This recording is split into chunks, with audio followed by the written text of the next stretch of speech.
So ayun, okay KGX, kumusta kayong lahat? At eto, pakita ko sa inyo yung sinabi natin kagabi. Okay. So niready ko talaga yon. Bakit ko sinabi yung 65,597? Kasi titingnan natin kung ano nangyari kagabi, tulad ng sinabi ko. Pero sorry. Pero bago tayo mag-start no mga idol no, sa mga hindi pa nakapag-subscribe sa YouTube channel natin. So pag nagustuhan niyo yung video, subscribe nyo lang. Please like lang sa video din natin, yung sa description. At kung sino yung gustong pumasok sa BitGet, nandiyan dyan yung link natin. Okay? Nandiyan dyan na mismo sa description natin at yung Telegram nandiyan dyan din. Okay? Tapos, syempre yung raffle natin na 5,000 pesos, konti na lang eh. Tingnan nyo ha. 4,760 na. So, nasa 240 subscribers na lang tayo. Alam nyo na kung anong gagawin natin after nyan. Di ba? So, lahat na magko-comment sa video natin, ayun yung kasali. Okay? So, simula nung March 17. So, March, ano na to? March 24 na ngayon. Sa lahat ng nagko-comment nung simula nung March 17 na video natin, yun yung kasama doon. Okay? Kasama doon, no? Sa pag-giveaway natin. Kasi, lahat ng video natin, kung may comment ka, isang entry yun. Okay? So, ganun yun. Yun yung gagawin natin. And then, pagka 5,000 na tayo, alam nyo na. Di ba? So, ngayon, ito, tingnan nyo to ha. Sinabi natin kagabi ito about dito sa linya na to. Itong pinaka blue line na yan.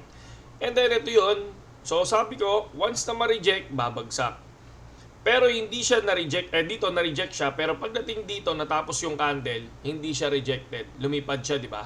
And then umabot siya ng 65,597. So lumagpas pa yan mga idol. No? Hanggang 65,900 or 66,000. So lumagpas siya. And then kaya lang rejected siya. Hindi natapos yung candle. Bumaba siya ngayon. Dito siya nag-start ulit.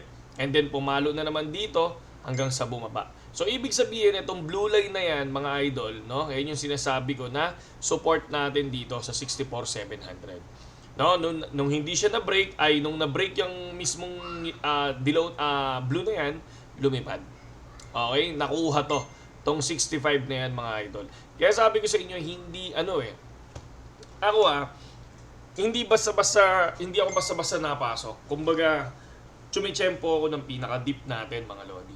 Parang ang nangyari kahapon, no, kung nakikita niyo sa comment, parang inubos daw namin si Sol kahapon, no?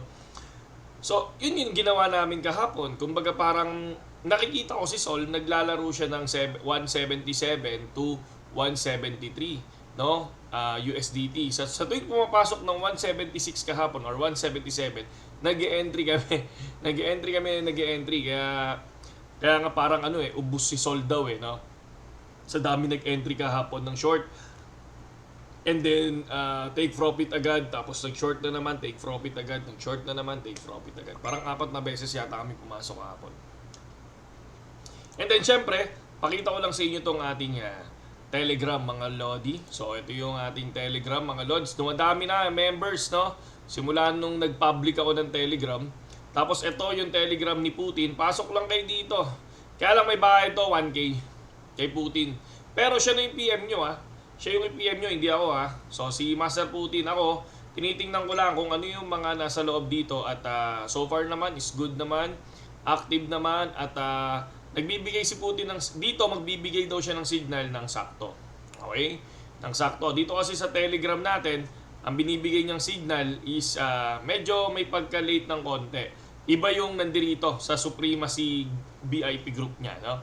Diyan daw siya. So ito, sino to? Market Binance Spot.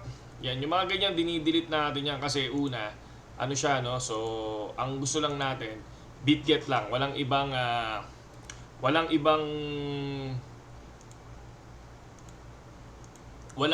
dito, walang ibang platform kundi BitGet lang yung ginagamit namin mga lodi. Okay? So ito yung nangyayari dito ngayon sa BTC. Parang pababa na siya ngayon, no? Pero hindi pa tayo sigurado diyan. Basta ako tulad ng sinabi ko, 60k ako, no? 60k or 59k. Mag-e-entry ako ng 60k, mag-e-entry din ako ng 59k. Pero low leverage lang mga lodi low leverage Ingat lang kasi baka mamaya magulat tayo umabot pa ng 58k kasi may TA tayo ng 58k mga lodi no. 59,200 and 59,800 tong area na to. So siguro titignan ko kung saan matatapos yung candle pag biglang lumagapak para at least mas sure ball kung paano tayo pumasok. Siyempre, sabi nga nila, mas okay kung pumasok ka ng medyo deep kaysa yung sinasabayan mo yung pag-angat, di ba? Parang ito, sabi dito ni Gert Van, sa, ang ano niya, before halving ito yung halving, oh.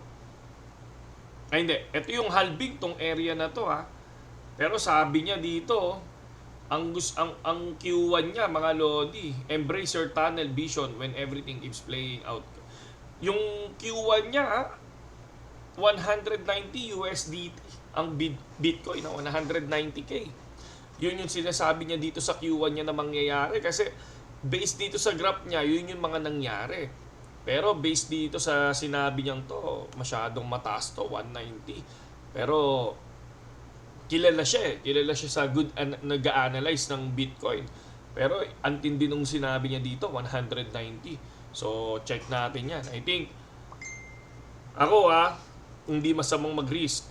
Ay sobrang laking kawalan kapag masyadong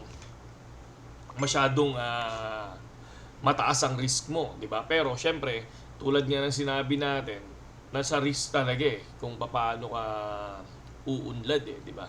Kung gaano ka taas, sabi nga nila, high risk, high reward di ba? Pero syempre dapat i-manage mo. Yun yung atin doon. So ako, tulad ng sinabi ko, kunyari, pumasok ako ng 60 or 59 or 59.2. Kapag happy na ako, mag-profit na ako. So ang profit, ang ano natin doon, ang puhunan natin doon, babalik ako ng 100 USDT. Kasi ang aking future ngayon, pakita ko lang, ang aking future asset, kasi nag-aabang-abang ako ngayon, Sunday ngayon, di ba? So ang aking future asset ay 44,000 ang future asset natin ngayon. So ito yung total PNL natin. Ayan. So 5,200. Okay? Ito ngayong araw na to today's PNL. So kahapon naka 14 yata tayo. 14? Tama ba? Naka 14 ba tayo kahapon? Check nga natin. Naglapag ako dito Check natin. Tapos mamayang gabi, magkano pa tayo? Mag-video pa tayo. Ito. 14 kagabi. So yan. Okay? Saludo sa lahat kay GX walang makakamiss dapat ang video natin. Okay? Saludo.